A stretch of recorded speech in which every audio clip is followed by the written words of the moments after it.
It's got from Wessex blades. I've just piloted out this little piece of coring I had from Sandy, accurately gone to the centre of the cross with a 6 or 5 or something, and now I'm drilling it out with a 9. I have to move the stage down. Well, that might fit.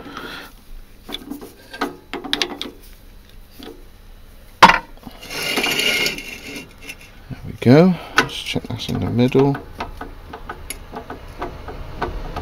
There. And it drills something like this.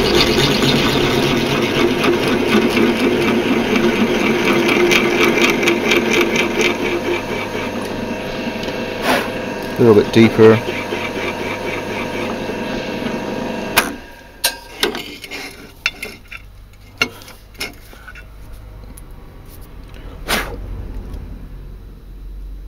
That's cool. Now what I try and do now, that's the right hole for the ferro rod to fit into, but to stop a bit of back pressure when you're trying to put the thing in, sometimes it bicycle pumps itself back out because you've got an air bubble behind it. But if you just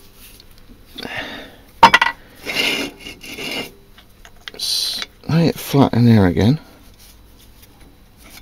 if you just put a hole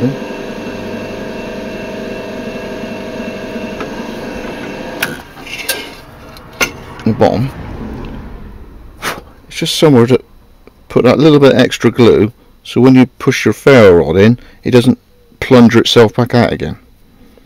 So that's there. I've cut it apart like that, and what I aim to do is use my acquisition, which is Snap-on brand. Okay, Chief Monkey J met the Snap-on guy in the van, and when they travel around and you get your stuff repaired and you give it to him and you pick him up again, he just mentioned that they've got 20% off Blue Point tin snips. So my equal pen template, small sheet of brass. It's what you pick up over the years from strange places. I've got a little sheet of brass.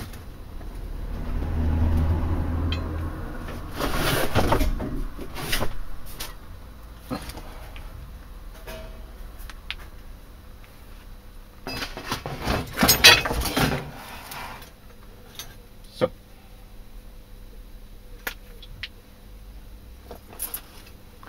what I do is put that on there.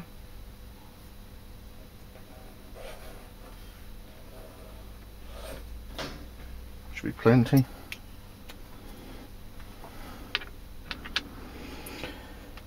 Let's try out my Snap-on tin snips.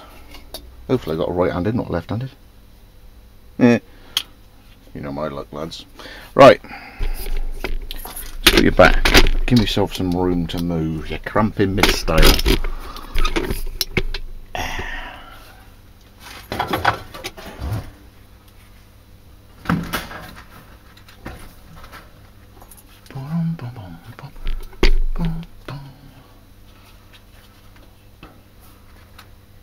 That'll be easier to start with.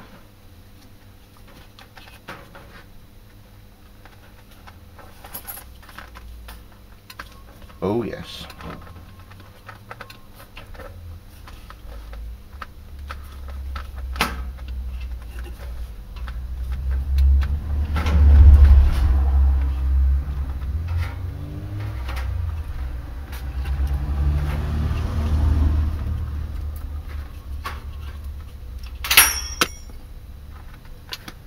Success on a plate for you. Yeah,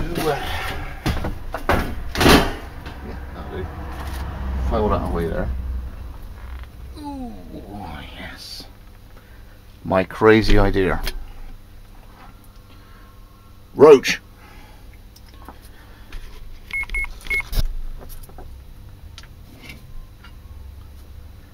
ferrule goes in that end. Black fibre liner either side of the brass, and then glued onto the other piece. So that's on there. The black liners either side, fibre liners there, ferrule coming out of here, and then I shape the whole thing once it's all glued together.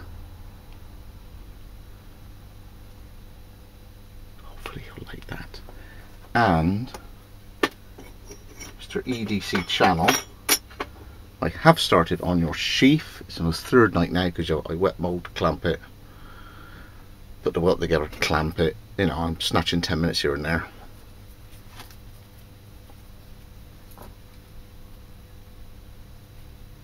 I hope you'll like it. So a little update from the Williams dungeon.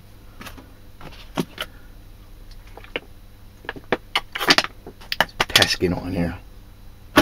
Official heatwave. Another little thing is this.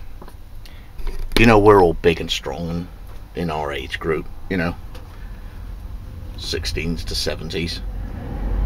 The other lot, the ones who need looking after, make sure you notice the old guy going up the road or the old deer going up the road, because if you haven't seen him for a couple of days, are they okay? Check on the people in your street, because in the weather in England at the moment with a heat wave, they're a bit more vulnerable. Us lot more aware of what's going on. Okay, we can cope with the heat, and we might, you know, a little bit more about it up here. Watch out for the other people on the street, or a little bit vulnerable, okay, because they may not be able to have the strategies that we'd have. Perhaps they can't open windows, perhaps they don't open the door for fear of someone coming in. Okay, they might not get their kids visit more than twice a week or whatever. Keep your eye out for everybody else. Maybe even knock them on the door and ask them if they, you know, got enough cold water in the house, if everything's all right, whether they want a loft window open or something. All right, keep the community going. Stay safe, everybody. See you on the next one. Scott from Wessex Blades with a few updates and a mind out for your neighbours in this hot weather in England. That's the roach. See you next one.